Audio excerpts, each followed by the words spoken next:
Bonjour à tous et bienvenue dans cette nouvelle vidéo sur la chaîne Matérologie. Donc c'est ma première vidéo. Sur cette chaîne on va consacrer notre temps à la météorologie et à tout ce qui touche au phénomène météo, à la géo, à la science aussi peut-être en plus large. Mais aujourd'hui on va parler des orages. Donc tout d'abord on va faire un petit plan. Donc au début on va définir qu'est-ce qu'un orage, comment le reconnaître, comment en fait est provoquée la foudre, car c'est quelque chose de très important dans le nuage et assez complexe, mais assez facile pour finir à expliquer. Et puis au final, comment ça se forme.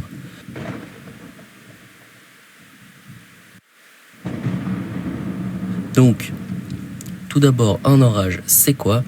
Donc un orage, c'est un perturbateur atmosphérique violent qui est accompagné d'éclairs, de tonnerres, de rafales, d'averses de pluie ou même de grêles. Alors, un perturbateur atmosphérique, c'est quoi? Eh ben, c'est un déséquilibre de l'atmosphère, donc c'est-à-dire lorsqu'une masse d'air chaude se frotte avec une masse d'air froide, ça provoque des nuages et des précipitations. On va le voir plus tard également que dans ce nuage, en fait, il y aura des fines gouttelettes de pluie qui vont donc monter et descendre dans le cumulonimbus, donc le nuage de l'orage, et qui vont donc créer des décharges électriques qui sont à l'origine des éclairs. On va le revoir plus tard, ne vous inquiétez pas.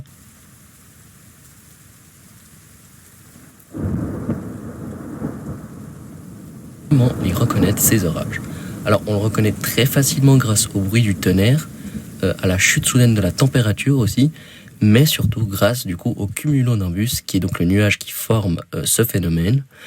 On distingue ce nuage lorsque le ciel s'obscurcit et qu'on observe des nuages donc sombres et monstrueux, vraiment des très gros nuages. Et puis en fait, même si un orage c'est un phénomène de courte durée, donc environ 30 minutes à 1 à 2 heures par exemple, il est souvent accompagné en fait de violents vents, de précipitations, de grêles aussi. Et puis en fait ces nuages ils sont beaucoup plus visibles en été et à la montagne.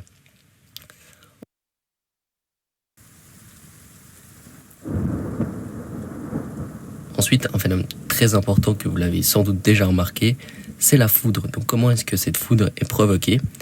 Et bah dans le nuage, on est d'accord, on a toujours appris que l'air chaud montait et l'air froid descendait.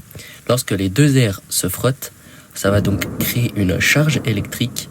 Lorsqu'en fait ces deux courants ils se rencontrent, et puis en fait on va retrouver des charges négatives à la base du nuage, donc en bas du nuage, et des charges positives au dessus du nuage, donc dessus le nuage vraiment tout en haut. C'est pour ça que le cumulonimbus a cette forme-là. Et en fait, comme une pile, il y aura des décharges électriques qui vont se former dans le nuage. Et en fait, on va voir en fait dans le nuage, par exemple, vous avez déjà vu un nuage en cumulonimbus qui s'allume, qui a la foudre en fait. C'est les éclairs qui se forment dans le nuage, donc entre la base du nuage et le dessus. Et comme on le voit dans cette vidéo, c'est la foudre qu'il y a dans le nuage.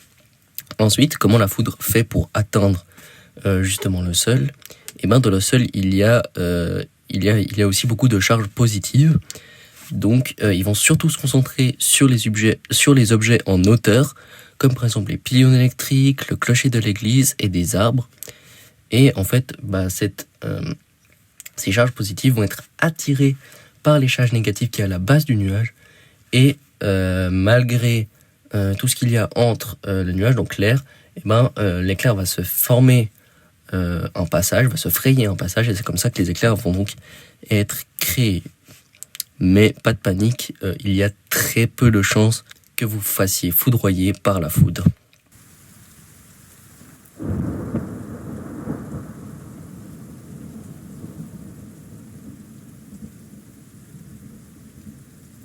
Ensuite, comment se forme un orage?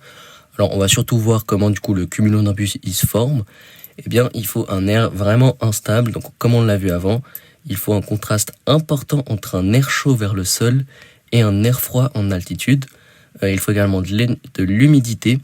Et il faut également que l'air chaud s'élève très rapidement pour former ce fameux cumulonimbus qui est en hauteur. Donc par exemple, on peut l'avoir, cet air chaud qui s'élève très rapidement, on peut l'avoir grâce au dénivelé d'une montagne, ou bien il peut se former par rapport à l'échauffement des basses couches atmosphériques en été. Et donc c'est pour ça qu'on a beaucoup plus d'orages en été. C'est grâce à cela, mais aussi justement avec ces grosses températures très élevées de chaleur en été qui vont provoquer des déséquilibres en fait dans l'atmosphère. Merci à tous d'avoir regardé donc cette vidéo. Il y en aura encore plus, tout aussi intéressante. On va voir tout ce qui touche au climat, à la météo. Donc je vous conseille vraiment de vous abonner, de lâcher votre meilleur like. Vous pouvez également lâcher un commentaire, nous expliquer peut-être plus approximativement des explications, voilà, pour nous donner peut-être plus de conseils, approfondir aussi ce qu'on a vu dans la vidéo. Mais en tout cas, il y a du très très lourd qui arrive dans cette chaîne, donc je vous conseille vraiment de vous abonner et d'activer la cloche. Merci à tous, c'était Météorologie, à plus.